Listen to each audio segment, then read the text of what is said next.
Saudara-saudariku yang terkasih, salam sukacita untuk kita semua. Sudahkah kita memberi senyum hari ini? Kamis 30 Oktober 2025. Hari biasa, pekan biasa ke-30. Kita awali permenungan kita dengan tanda kemenangan Kristus. Dalam nama Bapa dan Putra dan Roh Kudus. Amin. Permenungan kita diambil dari Injil Lukas, bab 13 ayat 31 sampai 35. Pada waktu itu datanglah beberapa orang Farisi dan berkata kepada Yesus, "Pergilah, tinggalkanlah tempat ini, karena Herodes hendak membunuh engkau." Jawab Yesus kepada mereka, "Pergilah dan katakanlah kepada si serigala itu, aku mengusir setan dan menyembuhkan orang pada hari ini dan besok. Dan pada hari yang ketiga, aku akan selesai. Tetapi hari ini dan besok dan lusa, aku harus meneruskan perjalananku.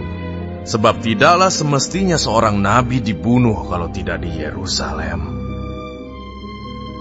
Yerusalem, Yerusalem! Engkau yang membunuh nabi-nabi dan melempari dengan batu orang-orang yang diutus kepadamu.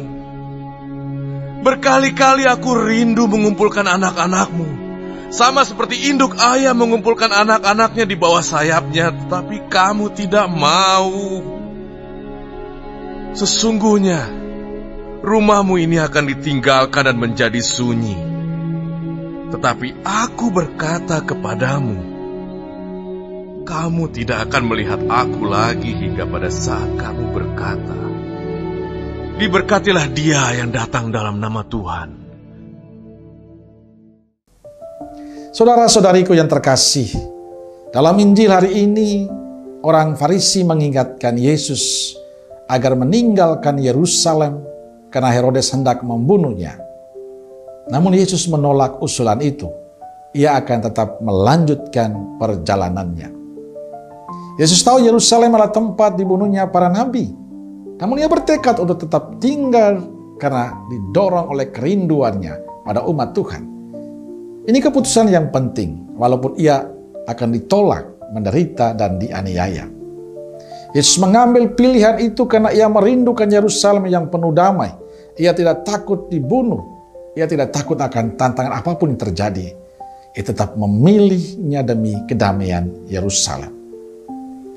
Walaupun Yerusalem menolak Yesus, walaupun di kota itu tidak ada lagi rasa takut akan Tuhan, Yesus tetap berada di Yerusalem dengan menerima segala risikonya. Saudara-saudariku yang terkasih, kisah Yesus tetap bertahan di Yerusalem dengan menerima segala risiko akan kekejaman Yerusalem, memberikan semangat bagi kita sebagai murid-Nya untuk tidak takut menjalani hidup sebagai murid Yesus, untuk tidak pernah menyerah, tidak pernah putus asa sebagai murid Yesus. Seharusnya kita perlu bersyukur, perlu bergembira, karena pilihan itu kita membawa pada keselamatan. Mungkin tidak mudah bagi kita, tapi percaya Ia akan selalu menemani kita. Kita harus terus maju dan berjuang. Tunjukkan pada dunia bahwa kita murid Yesus yang selalu memberikan berkat bagi semua orang. Tunjukkan pada dunia lewat sikap dan cara hidup kita yang baik. Tunjukkanlah pada dunia bahwa kita selalu memberikan harapan bagi banyak orang. Maka kita harus berani dan setia melakukan apapun yang Tuhan kehendaki kita lakukan dalam kehidupan kita. Kita diingatkan dengan kisah Yesus hari ini, agar kita tidak pernah takut sebagai murid Yesus.